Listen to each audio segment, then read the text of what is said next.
Habari za muda huu, ndugu mpendwa, mtazamaji wa Starpex TV. Nikukaribishe sana katika chaneli yetu pendwa.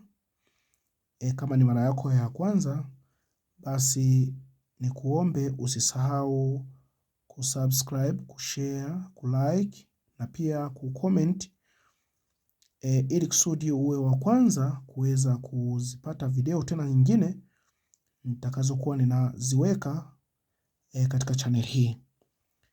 Basi nisiwe ni mwingi sana wa maneno, nitumie muda huu kuelekeza vizuri kwa habari ya audio compressor parameters, ambayo kwa kawaida tungeweza kusema ni compressor ya sauti katika studio au katika maudhui ya sauti. Labda nitoe tafsiri nzuri au tafsiri fupi ya kifaa kinachoitwa compressor, audio compressor. Audio compressor ni plugin au ni device, ni kifaa ambacho chenyewe hutumika kwa ajili ya kupunguza tofauti kati ya mawimbi. Wimbi ambalo linakuwa lina usikivu wa chini na wimbi ambalo linakuwa lina usikivu wa juu. Labda tunavyosemea mawimbi ya sauti ni kama vile mtu anaweza kanong'ona au mwingine akaongea kwa kupayuka. Basi kwa wakati huo, kama maneno hayo yote mawili yatatoka kwa wakati mmoja, tukiyapima kwenye kifaa ambacho ni compressor, basi huwa kuna utofauti kati ya wimbi ambalo liko katika hali ya usikivu zaidi na wimbi ambalo lipo katika usikivu hali ya juu. Basi kwa namna hiyo kifaa hiki hutumika kwa ajili ya kucontrol hizo tofauti. Kwa Kiingereza tunasema ina control dynamics. Kwa hiyo hizo tofauti kati ya neno au sauti ya juu na sauti ya chini, basi huwa zinatakiwa zibalansiwe na kifaa moja ambacho kinaitwa audio compressor.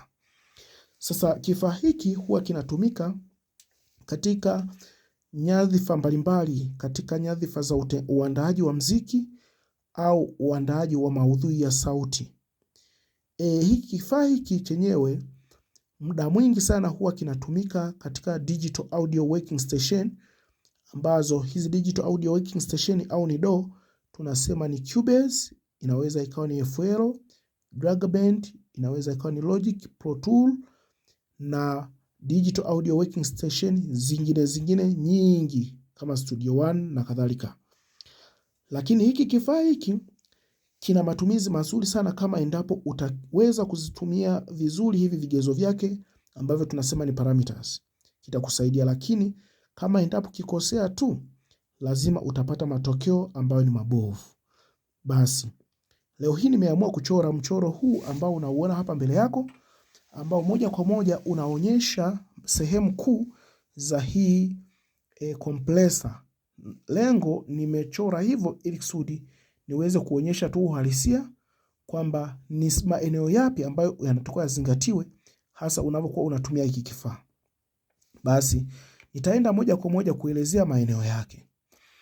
Ukiangalia upande wa kushoto kabisa huku. Upande wa kushoto huku kuna input. Hizi ni taarifa au ni signals zinazokuwa zinaingia katika compressor yako. Labda compressor umeiset kwenye channel yako ya sauti, labda iwe kwenye group au kwa namna yoyote ile. Basi hizi signal zenyewe zitaingia moja kwa moja kwenye hii compressor yako, zikiwa ziko katika muonekano huu. Tunaona hapa katika hii graph hii inavyoonekana, inaonekana kuna sauti ambazo zina usikivu wa hali ya juu kwenye mstari mwekundu na signal hizi ambazo zina usikivu wa chini zaidi kwenye mstari huu wa blue. Kwa hiyo haya ni mawimbi ambayo yanakuwa yana mpishano mkubwa. Kwa hizi tunasema ni dynamics, huu tofauti kati ya wimbi ili la blue na wimbi jekundu. Hizi hapa zina dynamics. Hivyo zikishaingia kwenye compressor hii, tunategemea mwisho wa siku ziweze kutoka zikiwa zina utofauti mdogo sana, mpishano wake unatakiwa upungue. Umbali huu unabidi upungue. Mwisho wa siku zitokee zikiwa katika hali kama hii hapa unayoiona hii kwenye output huko.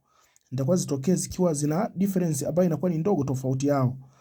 Lakini sasa ili kusudi uweze kupata matokeo haya, basi lazima uweze kucheza na hizi knobs hizi zinazoonekana humu ambazo nimeziandikia majina hapa. Kwanza kabisa katika hii plugin yetu ambayo nataka kuielezea, utaona ina maeneo yafuatayo. Eneo la kwanza utaona kuna kioo hiki hapa ambacho kinaonyesha moja kwa moja kiwango ambacho kinakuwa compressed, ambacho kinakuwa kimeshindiliwa ili walau ili wimbi kubwa linatakiwa lishindiliwe lipungue kidogo lifikie walau lisikaribiane na wimbi dogo. Kwa namna hiyo huwa inaonyesha hizo taarifa namna ushindiliaji kwa kutumia huu mshale huu hapa ambao umewekwa hapa. Huu mshale huu ukisogea mpaka kwenye rangi nyekundu hii hapa, inaonyesha moja kwa moja kushindilia kwako, inaonyesha kwamba zile taarifa zinakuwa zimeshindiliwa mpaka zimefikia kiwango cha mwisho. Hivyo sasa kama endapo zitashindiliwa zitasogea sana mpaka huku, basi wewe utakuwa huko kwenye danger zone, ni unakuwa kwenye maeneo ambayo inakuwa ni hatari kwamba umecompress mno mpaka umefikia kwenye mstari mwekundu. Kwa hiyo sasa ni namna gani unacheza na huu mshale ikusudi mshale huu usifike huku mahali huku mwisho wa siku ukapata taarifa ambazo tayari au signals ambazo zinakuwa zimeharibika? Basi kuna vipengele ambavyo unatakiwa ufanye settings zake. Kipengele cha kwanza ambacho nitakieleza, kuna sehemu moja inaitwa threshold. Hapa threshold. Hapa hii ni knob au kwa wakati mwingine huwa tunaweza kusema kama ni kitufe ambacho utakuwa unakizungusha kwenda kulia au kushoto. Inategemeana sasa unataka kuset hii threshold ikae kwa namna gani. Sasa utaona kwamba threshold ni nini?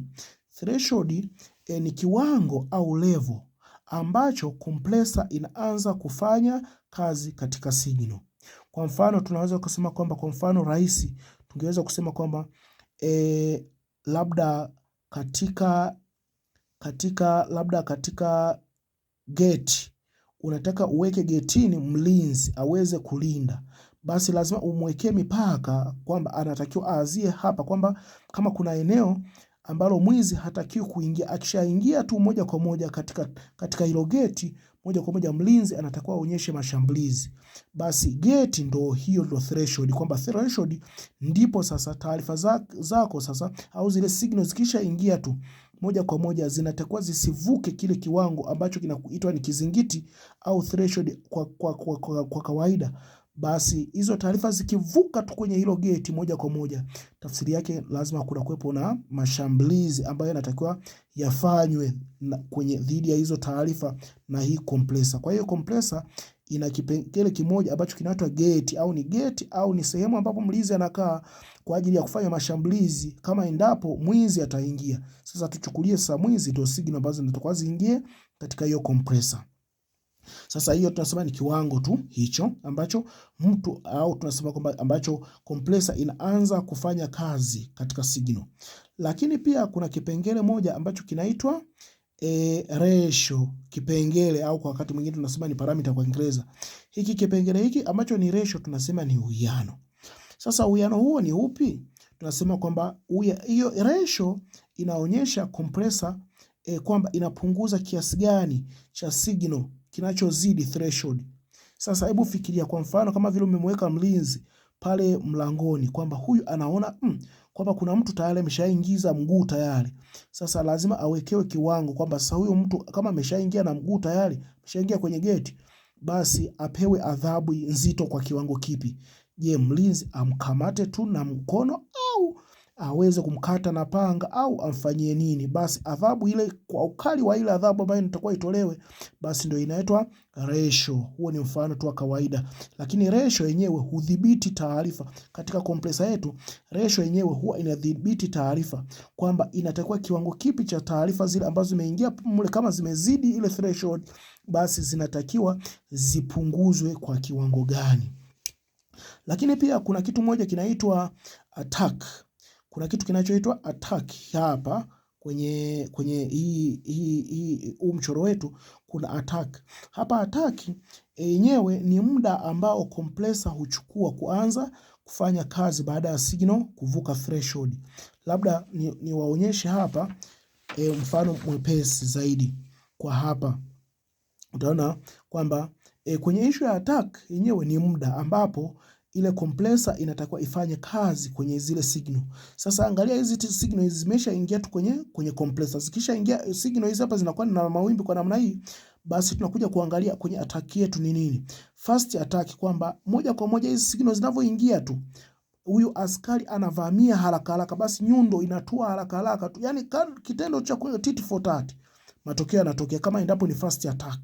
Lakini kama endapo taset iwe ni slow attack, tafsiri yake ni kwamba huyu jamaa kufanya mashambulizi yake, huyu compressor lazima atachelewa kidogo, baada ya millisecond kadhaa ndipo atafanya yale mashambulizi. Sasa unaona hapa kwa mfano tumechora hapa millisecond 10, inaonyesha kama mapema sana, wakati ili wimbi linakuwa limeshaingia tu kwenye compressor, basi linafanywa mashambulizi. Lakini kama endapo utakuwa umeweka muda umesogea kidogo, basi mashambulizi yatachelewa kidogo, kwa namna hiyo. Lakini unashauriwa unavyoset hizi hapa, hizi attack, inatakiwa hii attack uangalie una set nini. Kwa mfano kwenye kiki kuna maeneo haya ya mwanzoni, haya huwa yanatakiwa ndio yatoe sauti nzuri. Kwa hiyo inatakiwa hii attack inatakiwa iwe ni taratibu, kwamba lazima ile kiki ipige kwa pigo ambalo ni kali kidogo. Baada ya hapo ndio inashindiliwa, ndio inakuwa ni vyema zaidi. Maana ukilidaka mapema kabisa, basi kiki ile lazima inakuwa ni butu, na mwisho wa siku unapata matokeo ambayo sio mazuri. Lakini pia kuna kipengele moja kinaitwa release. Kwenye release yenyewe ni muda ambao compressor huchukua baada yani tuseme release ni muda ambao compressor huchukua kuacha compressor au compression baada ya signal kushuka chini ya threshold. Ndivyo ambavyo inafanyika. Kwa hiyo release ni kama vile umemweka pale askari, yeye pale yuko pale getini au mlinzi, ni kwamba amemkamata yule mwizi wako, lakini amemshughulikia vya kutosha. Kinachofanyika pale, anatakiwa sasa amwachilie. Kama ni amemshughulikia kwa haraka haraka, amemshughulikia taratibu, hiyo sasa inaitwa ni attack. Lakini mwisho wa siku anatakiwa amwachilie yule mbaya wake. Sasa kule kumwachilia, yeye inategemea kama amemshughulikia haraka haraka na kumwachia haraka, basi tunasema ndo release ya haraka haraka, fast release. Ila kama ikionekana amemshughulikia na kumwachia baada ya muda kidogo, basi tunasema kama ni slow release. Labda ngoja tuangalie hapa mchoro wetu ambao unaonyesha vizuri hapa kwenye release hapa. Unaona huu mchoro huu ni kwamba hii fast attack inamaanisha kwamba hili wimbi baada ya kuwa ameshikwa maeneo hapa, basi release imekuwa ni fast ndani ya millisecond 10, basi hapa tayari akawa amemwachilia yule mbaya wake, au hii compressor inakuwa tayari imeshaziacha zile signal, tayari zimebakia zenyewe kama zilivyo. Lakini kama endapo hii compressor imeendelea kuzishikilia zile signal mpaka zimeshuka mpaka zimefika huku, tafsiri yake ni kwamba hii compressor imeshikilia hizi signal kwa muda mrefu sana, na mwisho wa siku imechelewa kuachilia hizi signal. Kwa mfano ambao wa maisha, tunaweza kusema mwizi anakuwa ameachiliwa baada ya muda kidogo, inaonyesha kwamba kama kuchakaa, anakuwa ameshachakazwa na mangumi. Kama ni mapanga, basi ndio hivyo, anakuwa amechakazwa kwa muda mrefu, kwa hiyo anaachiliwa kwa hapa. Kwa hiyo ndio taarifa zote zinazofanyika hata katika uhalisia wa maisha katika compressor yetu. Lakini pia kuna kipengele moja ambacho kinaitwa makeup. Makeup chenyewe ni hiki hapa, inobu hapo tunaona imeandikwa makeup au inaandikwa gain. Yenyewe hii hapa, hii kazi yake ni nini? Kazi yake ni kuhakikisha kwamba kama endapo zile signal ambazo zilikuwa zimeingia kwenye hii compressor, inamaanisha kwamba yale mawimbi makubwa yamepunguzwa, na mwisho wa siku hizi taarifa lazima, hii hapa sauti kama ilikuwa imeingia kwenye compressor, lazima sauti yake itapungua. Sasa sisi tunataka tupate sauti ambayo ni kubwa. Tutafanyaje? Basi tutaongeza hapa kwenye makeup hapa kwamba sasa kile kiwango cha sauti ambacho kinakuwa kimepungua, basi kitaongezeka. Lakini hii tofauti kati ya wimbi dogo na wimbi kubwa itakuwa haitabakia vile vile, kwamba itakuwa yani imepunguzwa. Yani tafsiri yake ni kwamba ili wimbi dogo litakuwa limekaribiana na wimbi kubwa, litaendelea kubakia hivyo hivyo, ila sauti sasa zote kwa pamoja, ile sauti ambayo ilikuwa ya chini na sauti ya juu, vyote vitakuwa katika usikivu ambao ni wa hali ya juu, kwamba lazima utaongeza kwenye makeup ili kusudi sauti walau ifanye nini, iongezeke, kwa sababu compressor tafsiri yake ni kwamba unakuwa umepunguza sauti, imepungua sana. Lakini kwa hapa sasa utakuwa unatakiwa uirudishe sauti ili kusudi iwe katika usikivu ule wa juu, kwa namna hiyo. Lakini pia kuna kipengele kingine ambacho kinaitwa mix. Hii mix, hii kipengele hiki hapa kimix hiki hapa kwamba hapa chenyewe unatakiwa kwenye ile sauti ile wakati ambapo inaingia kwenye hii compressor, kuna sauti nyingine unaweza ukaifanyia compression, lakini sauti nyingine inakuwa haijafanywa compression kwa sababu inapita humu ndani. Inategemeana na hapa umeseti vipi, kwamba sauti yote inatakiwa ifanywe compression au baadhi kiasi kidogo inatakiwa ipite bila compressor. Tafsiri yake ni kwamba hapa ambacho huwa tunachanganya, ukiweka mix hapa, ukiweka 50%, tafsiri yake ni kwamba mbichi ile sauti ambayo itapita uncompressed itakuwa ni 50%, na ile ambayo itakuwa imekuwa compressed itakuwa ni 50%. Kwa hiyo zote kwa pamoja unakuwa umezichanganya. Kama endapo utazifanya ziwe dry, uturudisha iwe dry, tafsiri yake sauti hiyo yote ambayo itakuwa inatoka pale haitakuwa compressed. Tafsiri yake ni kwamba itatoka sauti mbichi tu kiasi kwamba haijafanywa compressor ya aina yote.